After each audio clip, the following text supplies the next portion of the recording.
because we were rested up yesterday, and so therefore we still feel exhausted. Yay. But we got a whole slate of content this week. But I think that we should kick things off with what I like to call a contest. Oh. That's the technical term or just the Chris Yee term?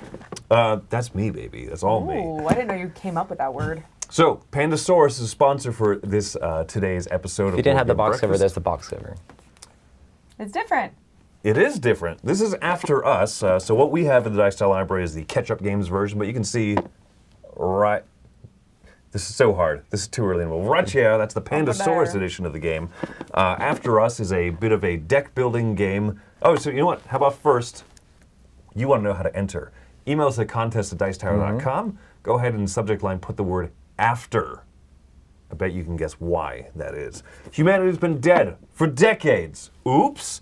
And now sentient apes, tribes of apes are rising up and doing what apes do, building the strongest deck of cards in a deck building game, where you are going to line up different attributes on the left and the right side of boxes in order to get more income, to churn through and get victory points.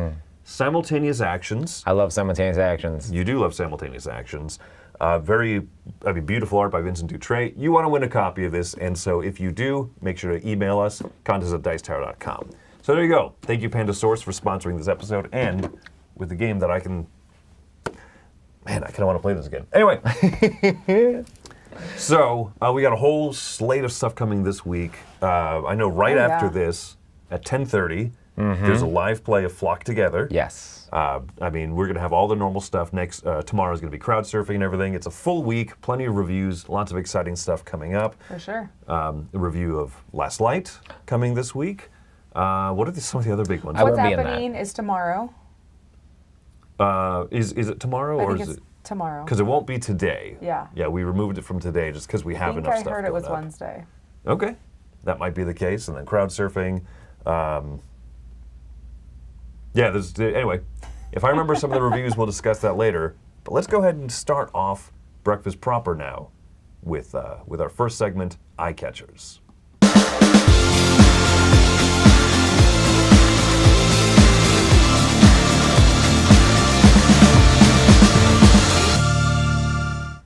So this segment is Eye Catchers. This is where we talk about some cool games that we see that are going to be upcoming, things we're excited about in the industry. And so for me, it is Spellbook. So Phil Walker Harding is one of my most favorite designers of all time. And I really love his engine building games. I love where there are games where you can do one thing that triggers another thing that triggers another thing. And this looks like one of those games. So I'm very excited about Spellbook. So I guess what you are is you're wizards and you're trying to collect enough mana or something so that you can unlock abilities on your cards. And those abilities will give you different extra draws or extra actions or extra things to do, but they are determined by different times of day. So I didn't get to look at this at Gen Con much because I couldn't find the booth. I saw it the first day, and then every time I had some free time, I kept trying to find the booth, but there were so many people and so much going on. I struggled getting in there. Also, I'm sure it was super busy, but you got to check it out, didn't you? I got to demo this one. The last hour of Gen Con. Oh, man. Oh, wow. Coming in right under the wire. I walked by, I was like, oh, finally the booth. Yeah, I did the same thing where I was like, oh, it's part of the Asmodee cluster of things, and it was kind of tucked away. I was like, oh, Star Wars Unlimited. Oh, God, that's where it is. And so, it's Phil Walker Harding goodness in a box. Is there lots of comboing? I got like a 4-round demo of it, and so far I can see where the combo's gonna come. Okay, yeah, I watched a YouTube video or two on it, but I'm excited. I'm super excited. So this is one I'm thrilled for when we get a chance to play it. And you almost got packed up with all the Asmodee signs at Gen Con just to play Yeah, this. he did. Yeah, they were. I was like, do you need me to leave now? And they're like, no, let's finish it out. And I was like, I have to go pack up our booth. You're like, well, I need to leave. You didn't end up in their pallets and having them FedEx you back here? That wouldn't be bad, yeah. This actually just came in a box. Hey. Bruce Schwering in the chat says that Beaver Creek catching his eye. Oh, snap. All right, my eye catcher for this week is something called the Battle Card Series. The designers on here, Niels Johansson and David Thompson, two very established war game designers in particular. And this is a little series that they're going to be kickstarting with Postmark Games. Postmark Games does a lot of like those print and play roll and write type things. Voyages, Aquamarine, Waypoints, right? If I'm not, this is Roy Muldoon and Matthew Dunstan's company, and they've done a lot of the roll and write stuff. This is a series of print one-time miniature war games. Huh. And so all you need is, I think you provide your own dice. You print this out, and you have a bunch of dice. I don't know about you guys, I got a lot of D6s. I was like, they look like D6s. They're not even like weird, funky dice, like D10s. Right. And so this is a whole series that they're going to do of historical battles that are kind of abstracted down to these little, just these little points. All you need is the dice to play, which sounds enticing. Clearly, there's not a lot of information on there yet. It's coming to Kickstarter at some point. There is already a free little like print and play, a sample, where you can play this Market Garden, which is one of the battles in World War II. I noticed that in one of the forums there, actually, they talk about how there is someone made a digital implementation of it too, like a little JavaScript type of thing. Java, I don't remember. But you can actually play through and demo this and kind of see. This is like a very simple one, I think. There's only like 3 little theaters of combat here in this battle. Yeah, it was like, are those dice placement spaces? Yeah, so all these spaces here where you see stuff happening would be your dice on the left, enemy dice on the right, and you're trying to move this 30 core Horrocks token all the way to the top. Interesting. So I've demoed this, I've played this a bunch and lose at it a lot, but I'm excited to see what the other stuff in the series will have. So there you go, that's my cool. eye catcher. Oh, that's cool. My eye catcher is a new Stonemaier game, Bees in Space. That's not the name of the game. This one. But it's, how do you pronounce this? Apiary? Apiary? Apiary, I'd assume? Yeah, it's pretty interesting. It's like a game about, I guess, bees like going and colonizing and building their different stuff in space. But it's cool because it's like hexes, but the hexes are kind of like their little honeycomb sort of stuff. I don't know a whole lot about the game. It was like just announced. But I know Stonemaier does like a really good job with most of their games, and their games normally look extremely good. I love the cover on this one. It's just an interesting look for it and all. So this looks more serious than First Rat. Like First Rat, the rats are trying to get to space, but they're using like a calculator and vinegar and baking soda. Yes. These look more legit, but I just think like if you're that small, how much more effort does it take to get to space? I love that cover. That cover's amazing, I think. It's beautiful. Like the coloring's beautiful. Yeah, that planet looks awesome. But I'm not one to normally like space stuff, but this just piqued my interest, so that's why I was on my things I was looking at. The Kwanchai Moria art. Here's one thing I'll say about Kwanchai. I love him as an artist. I especially love a lot of his striking covers. Yeah. Sometimes his board art and like card art and stuff on there, like it's so stylized, sometimes it's a little bit hard to see things at first. Like it needs to be reduced in its opacity or whatever. A little bit of that, intensity. Right? But this one's looking good. Like I really like the look of everything on here. I just really like colorful games, and this definitely is that, so. Right. Well, there you go, apiary, no apes. I was definitely thrown off. A lot of beekeeping people were like, yes, finally. I was like, oh, yeah, I knew that term too. Yeah, I have never heard it before. Now we all have that term. There you go. Stonemaier insisting on educating us. First birds, and now apes. Wait, they're teaching us. Never mind. Let's keep going. Let's keep moving.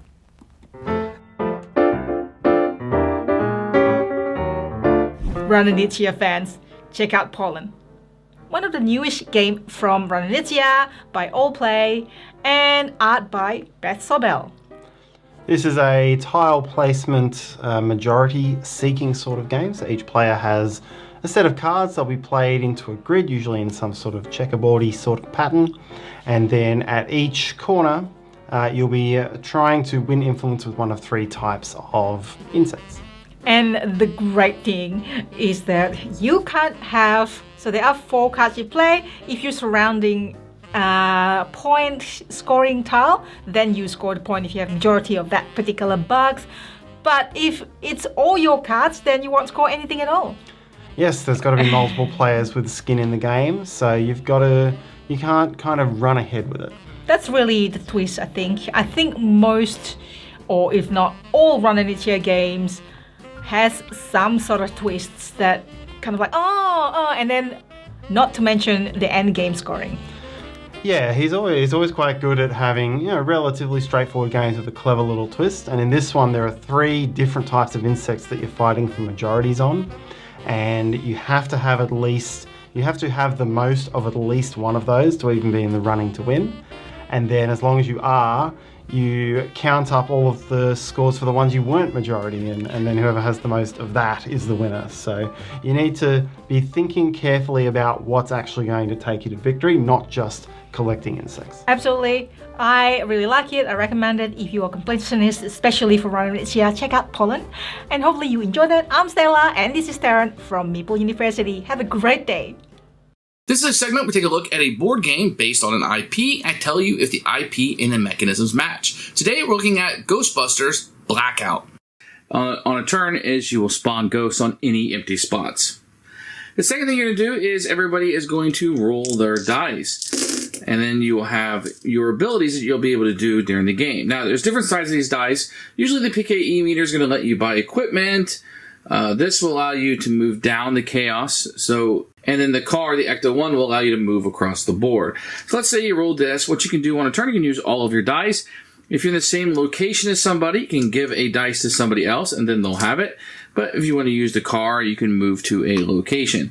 And then what you're going to do is you're going to have these ghosts here. They're all going to have a power at the bottom, but you have to put symbols down on them. So this one requires stream, and this one requires a trap. Now it also requires a green stream, which I can't put on there. He could put a streamer down there, and this person would be captured at the end of the turn. Any place where there isn't a Ghostbuster, so let's say Ghostbusters are like this, you would add 1, 2, 3 chaos. 1, 2, 3. I have to admit, this is one of my favorite cooperative games. I like this game, and I feel like it flew under the radar. In this one, I always feel like I'm a Ghostbuster. I'm using my dice to bust ghosts. That's important. I feel like we have to work together as a team. While we may be spread out across the city, we're still going to be like Venkman's giving dice to people. We're still having to use those dice to move people around. How are we going to combat this problem? You can't just go after your ghosts because you're going to need some of my dice. I'm going to have to work together with you. And I feel like that's how the Ghostbusters would be. They'd be spread out, but still working together, sometimes not, in direct communication with each other, and it works in this game. All the ghosts are unique. They all have unique powers. And I always feel like towards the end of the game, the Chaos Tracker is kind of gaining up on me, and I need to push it back in order to stay alive in this game. There are negative aspects to it. The dice rolling can kind of buggy sometimes. I find the items to be a big plus for this game. I feel like everything works in this game, and that it's a very, very fun experience, and the IP and the mechanisms mix together quite well, and this may be the definitive Ghostbusters game for me. Absolutely.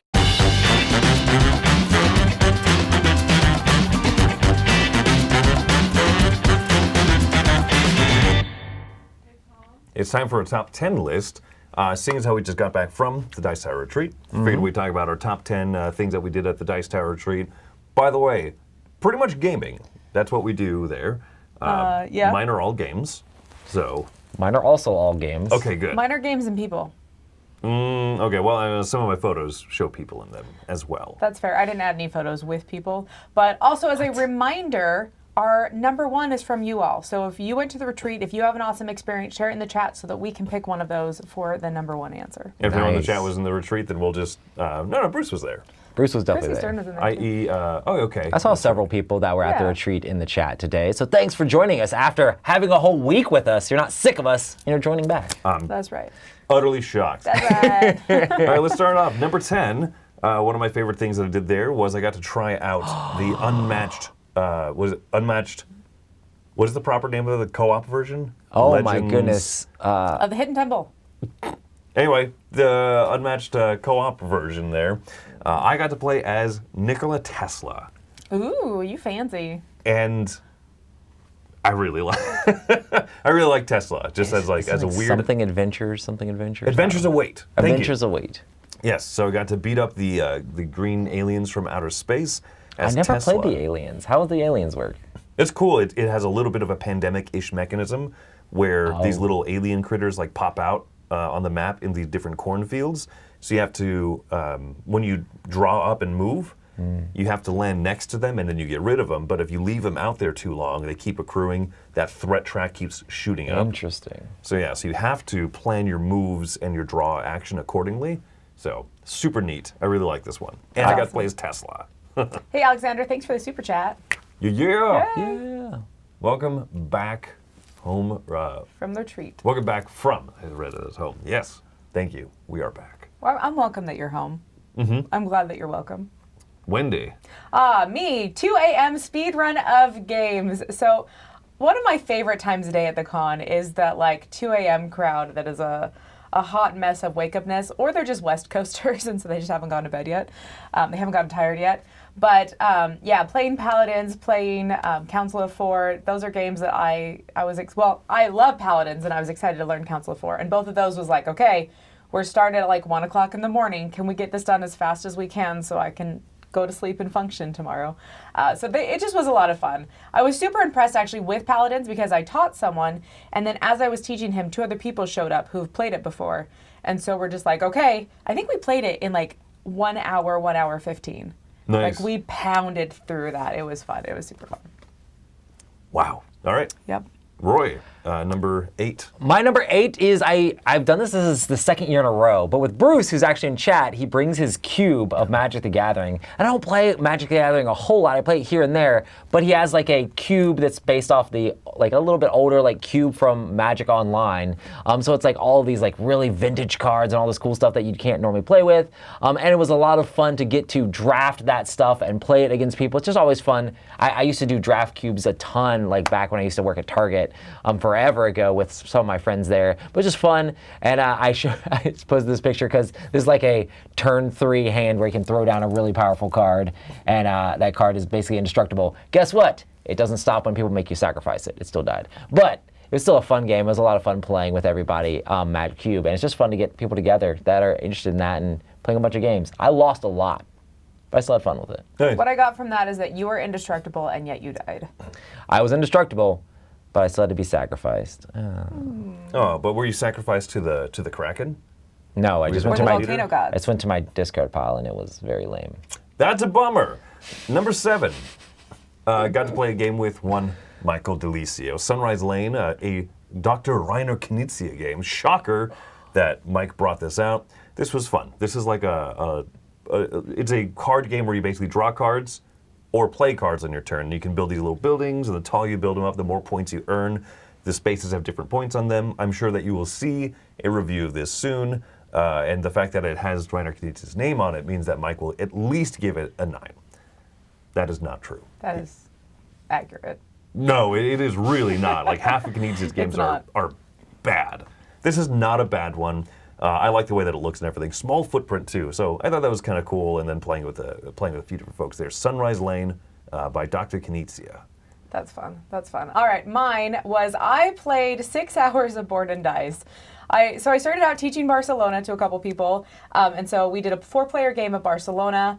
It was a bit long, but it was fun. And then I realized that Nucleum happened to be available right at that moment. And this guy, Kyle, was going to teach me. And we talked about it for a couple days. And so he showed up and he's like, "You're going to play now?" And I was like, "I guess so." So after maybe 6.5 hours of Board and Dice, my brain was so fried, but I had an absolute blast. Both these games are fun. And neither of them start with the T. That's true. Yeah, so. We're going to have to call them the alphabet games instead of the T games. Because they're the only company whose games start with letters of the alphabet. Exactly.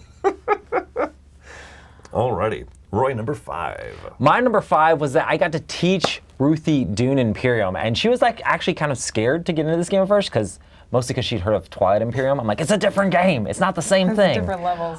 But yeah, Totally. and she's such a huge fan of Clank, and I was like, you gotta play Dune because like it's a Paul Denton game. The deck building in it feels a little Clankish, and it's because it's like deck building, but then with a board. And she just had a blast. We also played with Big Ben, and we both like just went back and forth teachers.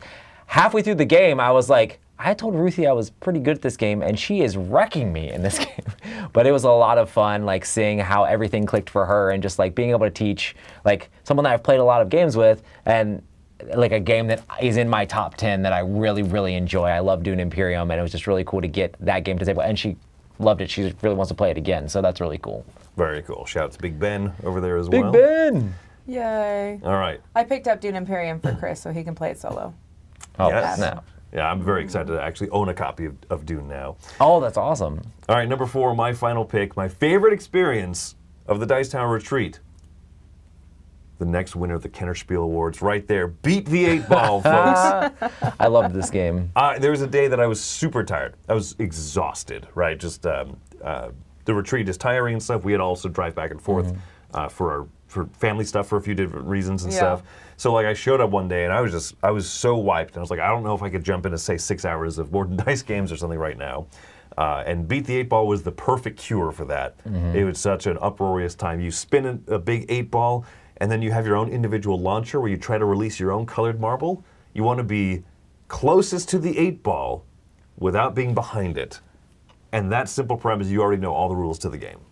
Right. So, yeah. And you get positive or negative points. If you're in front of the 8-ball, then you get more points. If you're behind the 8-ball, you get negative points. So Right. sometimes, depending on the players, everybody can end up in negative points. That's worth it. Yeah, See, no that's one- the thing. When I was playing, as I was watching the players more than I was watching the A-ball. Oh, absolutely. I was like, Yeah. oh, someone else is going to click first.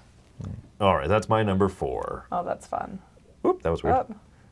My number 4 is kind of a cheat because I couldn't. So many good games. I love That the is a cheat. retreat because this is the chance where we get to play the most games out of any convention in a year.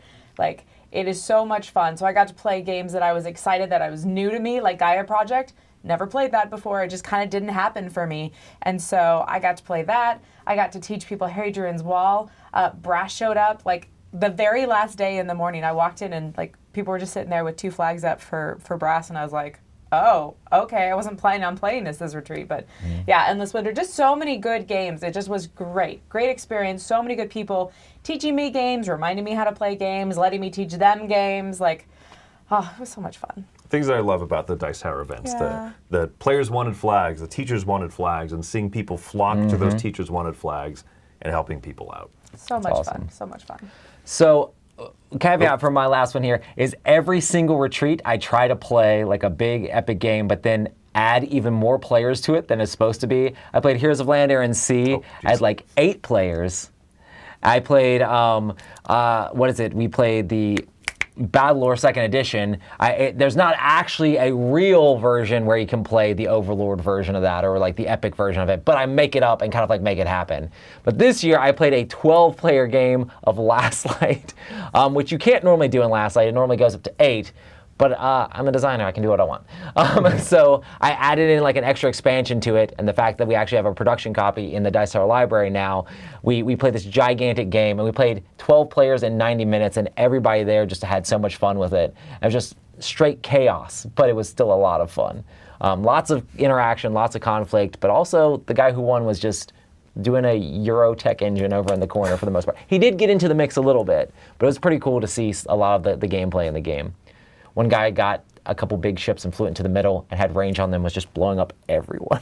I'm amazed you fit that many chairs around the table, honestly. It was cool, and it was just so fast paced. I just had a lot of fun with it. At And what point do you have so many people that you need to have those, like, when you watch old war movies, they have the sticks, like, pushing pieces around? Like, that's bananas, man. Since I had 2 copies, we had the nice resources from the deluxe version on one side, and then the basic game resources, the cardboard ones on the other. And I was like, I'm reaching to this side of the table to grab resources. But yeah, and I made like a resin. I don't even have a picture here, but I made a resin first player token out of like a ship, and I gave that to whoever won the game. So that was pretty fun. Nice, man. Nice. But yeah. So the number 1, we're going to turn to the chat here, and why don't we just highlight a few different things really quick. So I really like the fact that right there, the comment from Bruce. This one? Yeah, top of the one that's visible right there. It says, thanks to Mac for bringing Beat the 8-ball. So ban him for that? I'm just kidding. Yes. Yeah, I adore that. Beat the 8-ball was so much fun. And the comment right below it that he made, which is that during the time of the retreat, the price of Beat the 8-ball on Amazon went up $15. That's great. It started as like a $25 game, and then someone played it and was like, oh, I'm going to look on Amazon for it. And then the next time someone played it, and they were like, oh, it's like $3 more expensive. And it just kept getting It pricier. just kept, the more people looked at it. I really want a that's copy of this amazing. game also. And Joey like got it from Barnes and Noble. He was like gonna order it so he could go pick it up like in town while he could. He's like, I gotta get it. He's like, the prices are going up on Amazon. I gotta get it as fast as I Oh can. my goodness, that's ridiculous. And then, of course, thank you for everyone else who shared comments and stuff in the chat. Yeah. But I think we should probably keep the show moving along. But that was probably That probably is the thing that made me laugh the most. Let's keep going. Hi, everybody. Hello, we are Ryan and Bethany. From Ryan and Bethany Board Game Reviews. All right, today we're talking about Jerusalem, Anno Domini, with an I. So in this game, basically, this is all about the Last Supper. So we, as players, are trying to get our people as close to Jesus as possible in the Last Supper, and Jesus and all his apostles, so we can hear them better. So there's a little bit of area control, trying to push each other out of the way so we can be closer. And there's a market going on, so you can kind of get the resources you need in order to bring food to the Last Supper. There's the parables you can listen to. Yeah. There's just an area storage. There's kind of a lot going on in this game. This is a pretty involved one. Yeah, and there's also the Sanhedrin, which is bumping it up because, you know, they're just like, we don't like this dude. We don't like what's happening.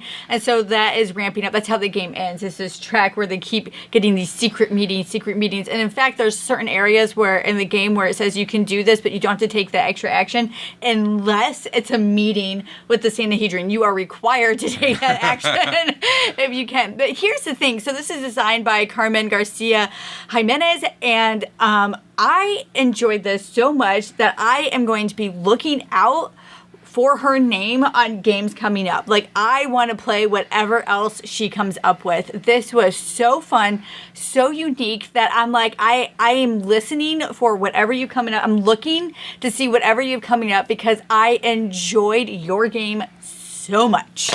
I love unique themes in games, and I love it when people come up with these great new themes, right? And I hear all the time, you know, I want new unique themes. I'm sick of pirates. I'm sick of zombies. But then you come up with a game that's completely unique and I've never seen before in a game. And then people are like, oh, that's a Christian theme, so I'm not that one, you know? So that drives me a little bit bonkers. But here's the thing. This did have that historical Christian theme, but it didn't feel preachy. Yeah. I didn't feel preached at. I didn't feel like it was trying to sell me anything or make me believe anything. I think it was just a little snapshot of history of this, you know, this big, important time period. Yeah. So I think that was a cool, unique theme, and it was pulled off really, really well. Now, it's not a perfect game. There is some weird stuff in it, right? The two-player rules felt a little strange to us. But overall, I mean, in the rulebook, there was a lot of iconography. You had to kind of reference and know which versions of which icons did which thing. So it's not a perfect game, but I had a great time playing it, and I love this unique theme. Everybody, thank you so much for listening to us. You can find more of us on YouTube. We're Ryan and Bethany at Board Game Reviews. Everybody, this is Ryan. I'm Bethany. Hoping you have a happy, healthy breakfast. Bye, everybody. Bye, guys. Happy breakfast, everyone. This week, I've gone through the board gaming culling. I have looked at my collection, and up to 50 games are potentially going to be leaving the collection. In fact, I actually dropped 15 games off at the post office this morning. They weren't light, it was quite a heavy amount of games, but it kind of needed to be done.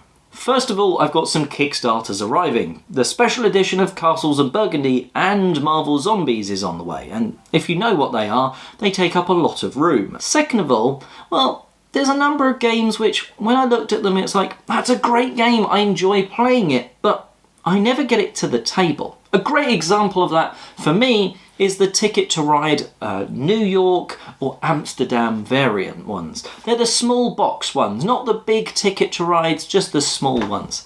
Well, if I'm going to play Ticket to Ride, I've got the anniversary editions. I've got the 15th and the 10th, so for the US and the Europe maps, I've got the sort of fancier special editions of those. If I'm going to get the game to the table, it's going to be one of those. Maybe like the Japan map or one of the other expansion boards. It's pretty much never going to be the small Ticket to Rides. And while I like them, they're fun to fill 15-20 minutes. If I'm looking to play a 15-20 minute game, I'll go for something specifically designed for that. Probably a small card game or a roll and write. So I had to go through my collection, and it's been quite freeing in terms of I've been able to go, okay, this is a good game, but I don't necessarily need it in the collection. But what is your sort of method for getting rid of games? Let us know in the comment section below, and enjoy the rest of your breakfast. What we do here is go back.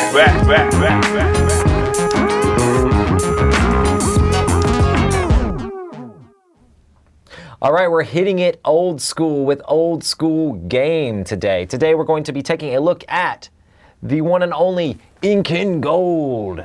So Inca Gold is like one of those quintessential like press your luck games. You have Absolutely. two options. You can keep going or you can leave. And depending on what you choose, very much determines how well you're going to do in this game.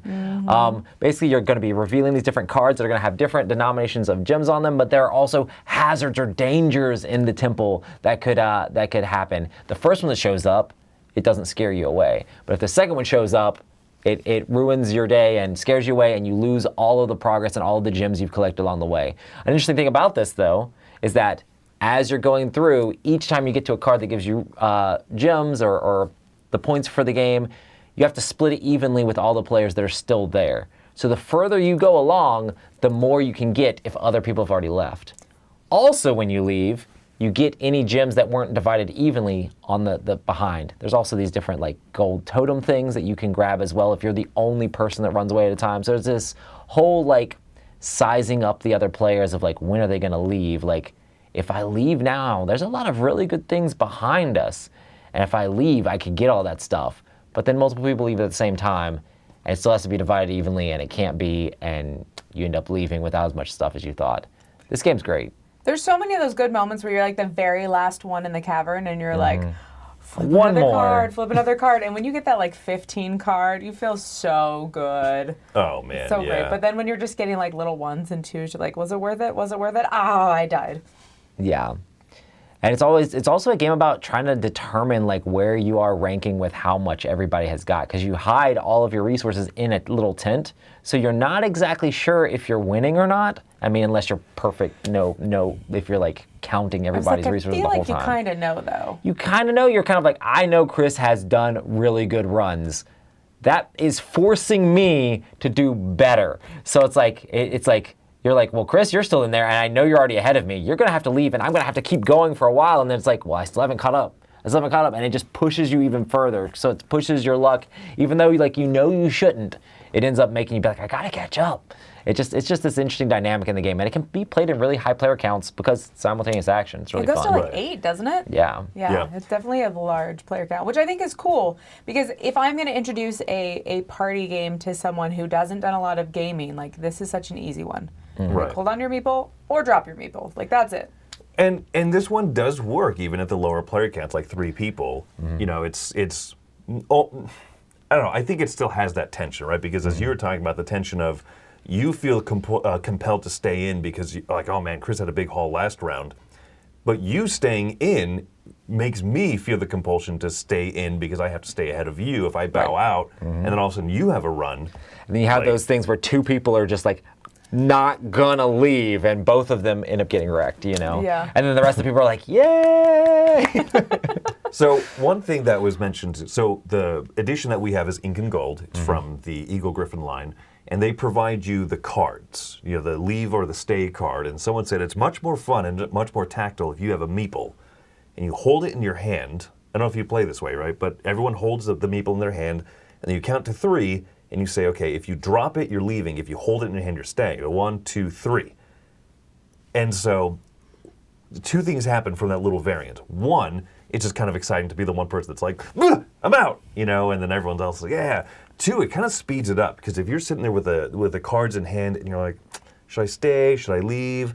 I don't know. There's like that one person at the table, and sometimes it's a different person each turn who's like waffling on it, but you're like, hands in. Countdown. I actually kind of like that as well, just because sometimes people accidentally grabbed the wrong card just because they're like, oh, the green one was the, you know.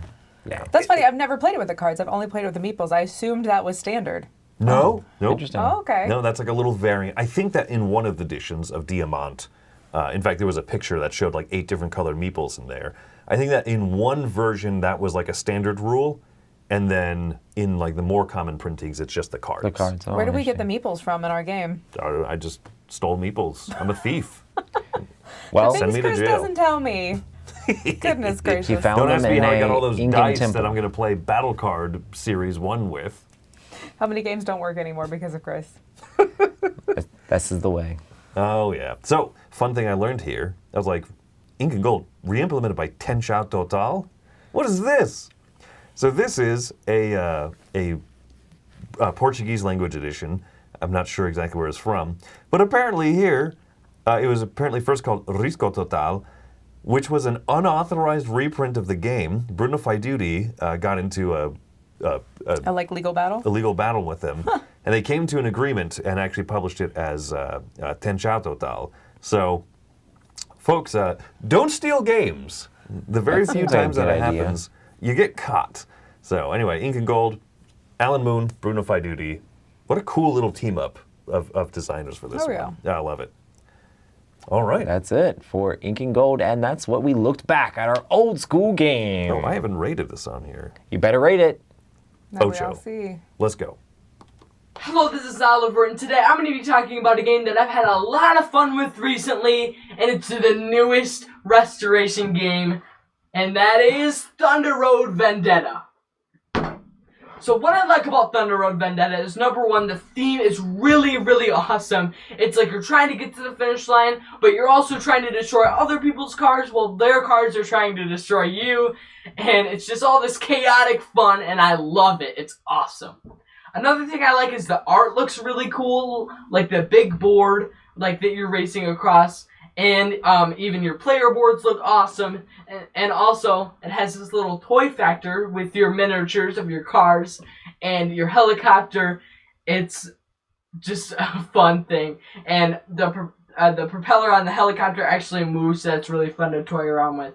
And another thing is that there's these hazards that actually create really cool moments in the game. So there's like fire, ice, oil, like all these things that could just send you right off the board. And it creates cool moments like you're in first place and then you just lose because you hit a hazard, and it's super fun. Another thing is, like, that also leads me to say, like, hazards also create so there's no clear winner. Like the first player or the person in first place could be winning, and they could just totally give up their spot to like the second or last person, which I think is crazy, and it's super awesome. And yeah, that is all I have to say, and I actually posted an unboxing and a short of this on my channel, and if you want to see more, go check those out, of course, after Board Game Breakfast. Have a great breakfast. Bye.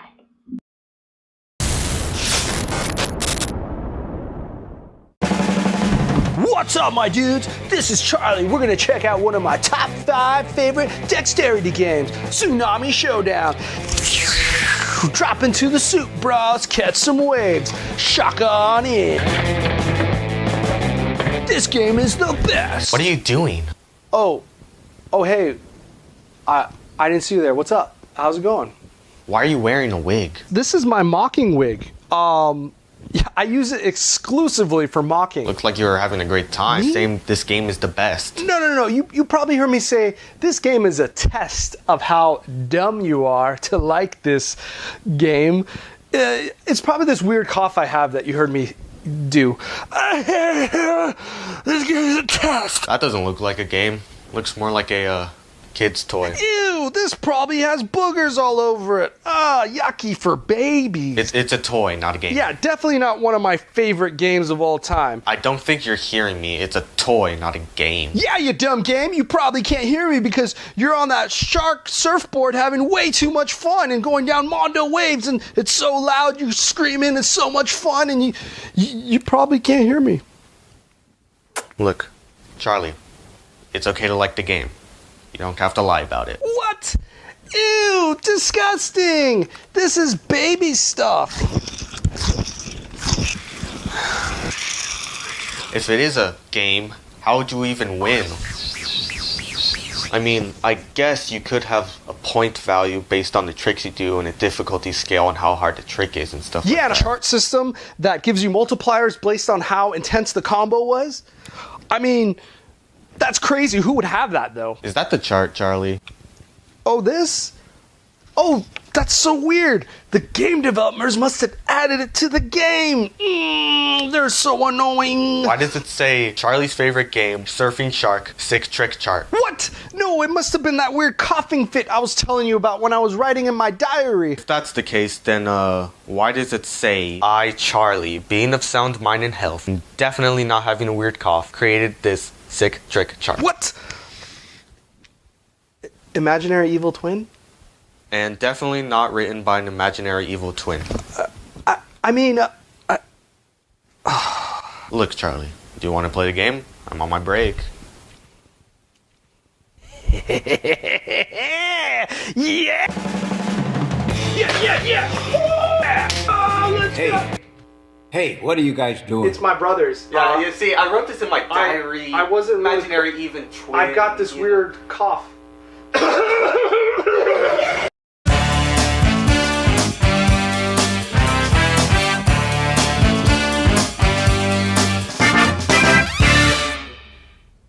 All right, well, welcome back to the Dice Tower Archives. First of all, that was a great segment, Charlie. That was fun. Also, I want to play the Shark Ramp game. What was that? Why haven't we seen that in the office yet? Game.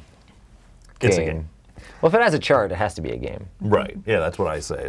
So, we're taking a look at an old video here from the Dice Tower. This one happens to be from 12 years ago, the very first episode of Miami Dice. Oh, baby. Miami Dice. This is a review of Ticket to Ride expansion Alvin and Dexter. Tom decided to basically at this point create a series that would become ubiquitous in Dice Tower history to review. If you're not familiar with Alvin and Dexter,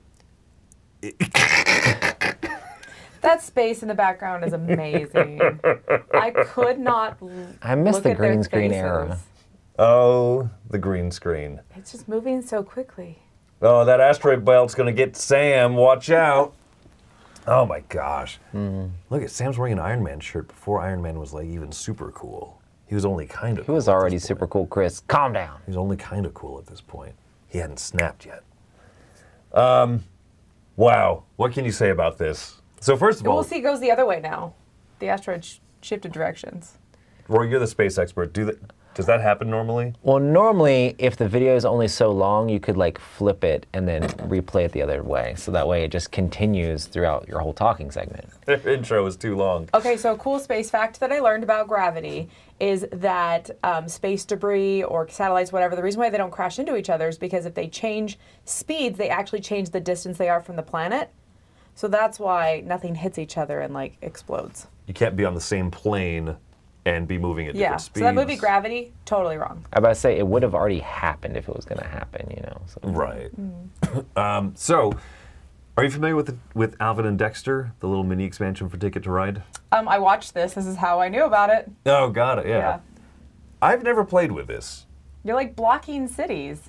You're like destroying stuff. Yeah. Well, depending on which one. Are you familiar with this one, Roy? I've heard of it, but I've definitely never played it. It seems like a very interesting variant to like what you would want to do in Ticket to Ride. It seems very counterintuitive. Like put King of Tokyo in your Ticket to Ride.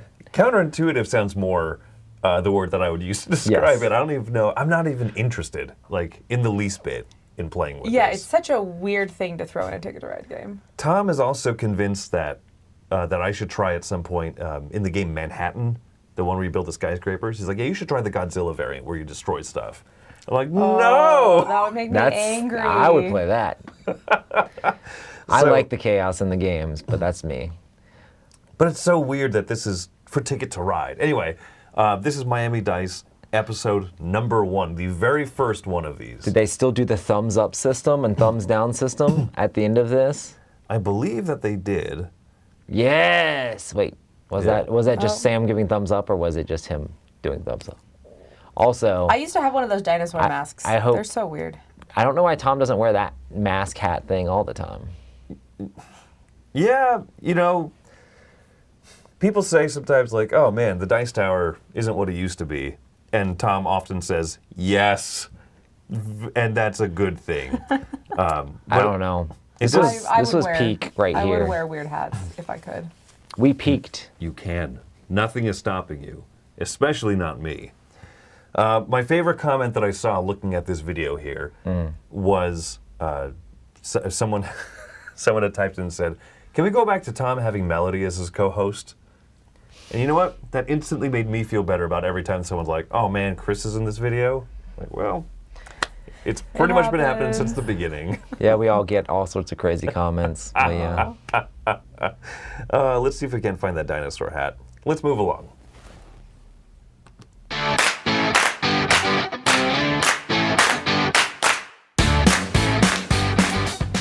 Hey, I'm Jordan. Let's talk about a game to play on a weeknight. This is Hooky. Hooky is a deduction game. Comes in the best size box in the biz from Rio Grande Games. And this is a game in which you are trying to figure out what letters are not in the hands of the players around the table. Kind of Clue style. In this game, you are a teacher trying to figure out which kids are playing hooky from class. In each card in the deck has a different letter on it, different letter of the alphabet, and they are going to have different names of the kids on them. You have a hand of cards, as does the other players. As the game goes on, you're going to be learning information about the letters in the other players' hands, comparing to the letters in your hands, by asking each other words.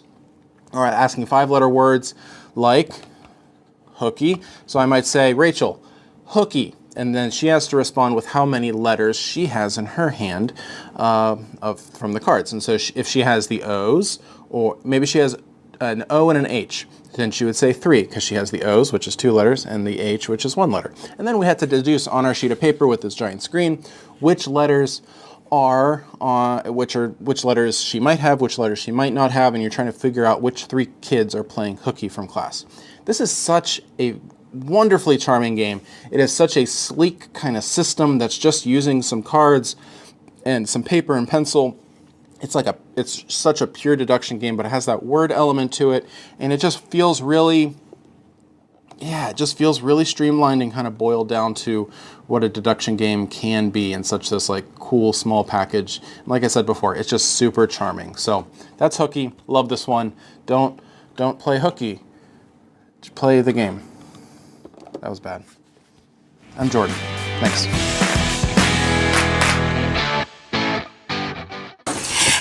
Everybody, and welcome to my segment, A Board Game in 1,000 Pieces. So I'm still working on the villainous jigsaws, and today I've got Prince John. Okay, so Prince John's goal is it to get 20 power tokens. So he can achieve his goal with the help of his cards, and we've got cards like Texas, or we've got Sir Hiss as a companion, we've got a arrest warrant for the other ones, Greed, or the Sheriff of Nottingham.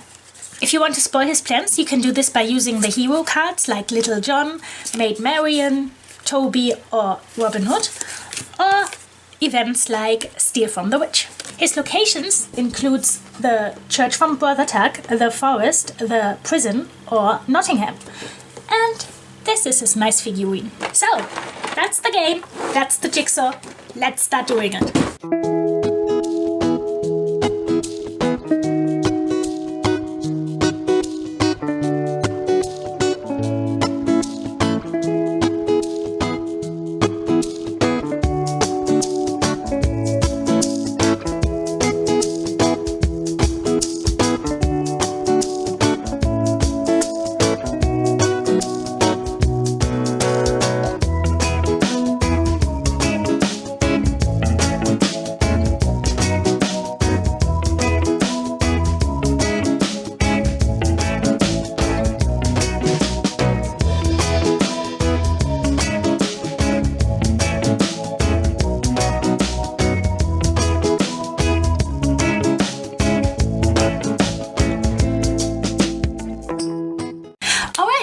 Very much for watching. I hope you have a nice day, and if you want to check out more Jigsaw stuff I do, you can find me on Instagram and YouTube. I am Sue Burgundy Puzzle. Nice day!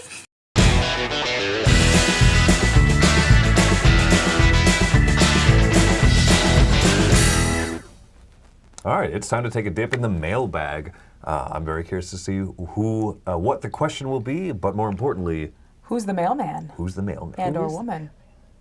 Oh, the postman always brings the mail, through rain or snow or sleet or hail. I'll work and work the whole day through to get your letters safe to you. Oh, the postman is They just got a letter from Board Game Breakfast, which means I've got a letter from Board Game Breakfast. They'll never find me in here. Okay, the letter says, what would be a board game dream for you? Examples: playing a Reiner Knizia game with Reiner Knizia, playing Lisboa in Lisboa, going to the Tokyo Game Market, those sorts of things. Well, one, the Tokyo game market would be awesome. I love Japan as a country, as a destination, as a place to visit. I would love to go there during the Tokyo game market. It is a place I would love to check off my list and experience. But I can't take that answer because it's here in the question. So picking something else. My board game dream would be to play a game with a celebrity. And not just any celebrity. This guy right here. Now, I know the obvious answer would be to play a silly party game with Al Yankovic, but I want to go for something a little deeper. I'd like to play an actual strategy game with Al. If you've ever listened to Al speak when he is not on, when he's not Weird Al Yankovic, he is one of the most intelligent individuals you can encounter. Dude graduated from high school at like 14 or 16 years old. He is very smart, and I think putting him in front of a real strategy game would be a fascinating experience. I think the conversation would be fantastic. I would have a great time. I hope he would have a good time too. So Al, if you're watching, and I know you are, when you come through Connecticut next time, you're looking for a place to unwind, hit me up. We're going to play a game. All right? All right. Now, off to hide the evidence. Off to hide the evidence. We see you, Eric. We see you stealing our mail. But thanks for answering the question. Yeah, who wants to kick it off with what would be your board game dream? Okay, well, my board game dream is I want to play brass with the Italian design team. Like Luciani, Mangione, Brizzini. Who did I miss? There's also Tashini. Tashini and Gigli. Gigli, there we go. All 5 of them. I want to play brass because it's a game that I'm actually good at. If I were to play one of their games, I'm pretty sure they would destroy me. I want to destroy some designers at some games that aren't theirs. That's what Wendy said. Yes. Why would I play if I don't have a chance to win? I've said this I don't know, several times forever back in the past, but I would love to play War of the Ring in New Zealand in Bagan. It would just be with Peter awesome. Jackson. No, with not necessarily Peter Jackson, but the actors themselves. I would love to play it with like Elijah Wood or or Gandalf. I don't know, Ian McKellen. It would be crazy to do it. But if I played with them, they'd have to be the good guys. I want to be the good guys. Maybe I could have one of them be on my team. We have to play against Saruman. Andy Serkis. Yeah, or Andy. Yes, Andy Serkis. That'd be great. But yeah, it'd be cool to play War of the Ring in that setting, in that with all of the Lord of the Rings stuff around you, and just make it, the game's extremely thematic as it is, but just make it even more. It has to be the deluxe version as well. Do you want to be walking while playing so you can get the real feel of it? I'm going on an adventure! Yes, 100%. To have the whole cast of Lord of the Rings there, but they can only speak. Viggo Mortensen can only speak when you have the Aragorn card played. Ooh, yes, they have to act out everything I'm doing in the game. My axe. My dream's a little more subtle than that, I suppose. Their dreams are supposed to be crazy. Yeah, they are. I want to go to. I would love to go to conventions in different parts of the world. I really would. There have been multiple invitations made to the Dice Tower to attend different conventions, and we just can't make them all. But it would be fun. My dream would be to be able to go to, one in various countries. I'd love to hit up UKGE or AirCon, one of those one day. That'd be amazing. But then to be able to make it down to one in Mexico or in South America, to go to one in Africa, go to one in Australia, they would be be able to check one off on maybe every continent. I feel like that's an achievable one. Maybe not every country, and maybe not everything that we get invited to, but I just love meeting people, and so that would be so fun to be able to go to various ones, see different games, see different people than we normally get to. Yeah, I think that would be my dream. Nothing quite as big as playing a game with Weird Al. Playing War of the Ring with Weird Al Yankovic. I'm just imagining you, Chris, with your big map with the pins in it, you know what I mean? And Orlando just has 50 bajillion pins. But then Africa gets one. Well, yeah, good enough. No, I want to keep my dreams in check a little bit, but I think that would be a doable one. One right? per continent. At least one per continent. At least. I'd rather just switch mine over to, if we're going to go, I'll make it even bigger. I want to play with J.R.R. Tolkien in Bagan.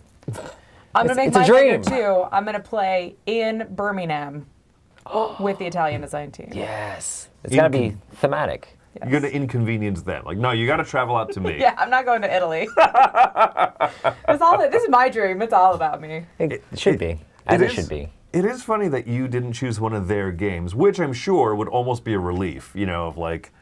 Oh, I'm sure they played them so much. Right, you guys don't have to play Newton again, don't worry. You know what I mean? Yeah. Not that they wouldn't love to, especially with you, as you're awesome. I fully expect them to destroy me anyways. They're so smart. You just have to, there's a level of smartness to become that good of a designer. Would you agree, Roy? How do you feel about being really smart, Roy? I don't know what you're talking He's about. really smart. Oh, man. Yeah, board game dreams. I don't know. Other than that, maybe to have like a game published or something like that. That'd be kind of a weird experience. A dream is a wish your heart may. I think we should do this. What's that? You know what? Now that we're approaching the end of Board Game Breakfast, should have done this at the beginning. Oh. We have some shout-outs we'd like to make some as well. Sorry for the tardiness here. But Raymond Backus, you backed us. Yes! Bet you never heard that before. Manuel Grulon. I believe that would be how it's pronounced. Manuel Grulon. Thank you, Manuel. Thank you, Manuel. This is the names we're supposed to read, I think. Anna, Adam, and Alan Travelby. Thanks for the phonetic pronunciation guide there. Nice. Travelby. I said it correctly. I love it. Attila the Hun. Well, not quite J.R.R. Tolkien backing us, but Attila the Hun himself. Wow, from the grave. From the grave. Conrad, Jonas Stikdenoff, and Rob Quillen. Thank you all so much for supporting the Dice Tower Kickstarter. In recent news of that, as soon as we get the library reorganized after the retreat, we're going to be packing up the last 2 promo packs. So on our side of things, as a Kickstarter update, we have a lot to do, but we're looking in really good shape to get those sent out to our fulfillment center before Essen. So Dice Tower Kickstarter is really coming along nicely. That it is. And thank you to all of you who watch our show. Thank you to you who backed us. And make sure to come back here in just a little bit for the live play of Flock Together. You'll want to see that one. So until then, my name's Chris Yee. I'm Roy Canning. And I'm Wendy Yee. Dream on. Dream until your dream come true. Dream on. Dream on.